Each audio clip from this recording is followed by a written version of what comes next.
दोस्तों, हाल ही में पाकिस्तान और सऊदी अरब के बीच में एक रक्षा पैक्ट साइन हुआ था, जिसके अंतर्गत ये बोला गया था कि हमारे ऊपर किसी भी तरह का हमला किया जाएगा, वो हम दोनों एक साथ में उसका जवाब देंगे। हाल ही में इन दोनों के बीच में अब ये बोला गया कि पाकिस्तान के रक्षा मंत्री के द्वारा कि अगर किसी भी तरह का हमला सऊदी अरब के ऊपर किया जाएगा, तो हम हमारी मिसाइल देने के लिए तैयार रहेंगे। सीधी सी बात है, ये दोनों देश जो है वो एक की फटी पड़ी थी और एक की फटने वाली थी। इसी के कारण इन दोनों देशों ने एक दूसरे के साथ में समझौता किया था।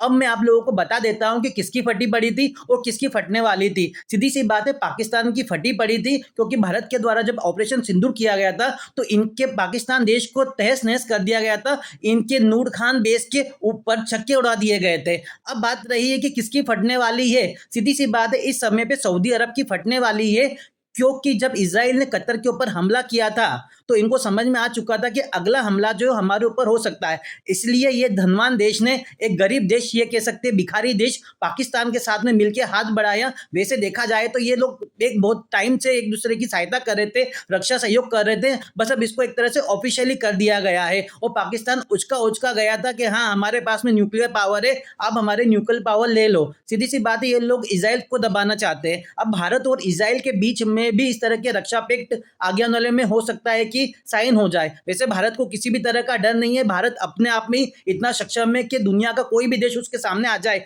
वो उसका मुकाबला करने के लिए तैयार है। तो आप लोग समझ लीजिए कि जो फटी पड़ी है और फटने वाली है, इन दोनों के कारण दुनिया की राजनीति किस तरह से प्रभावित हो सकती है।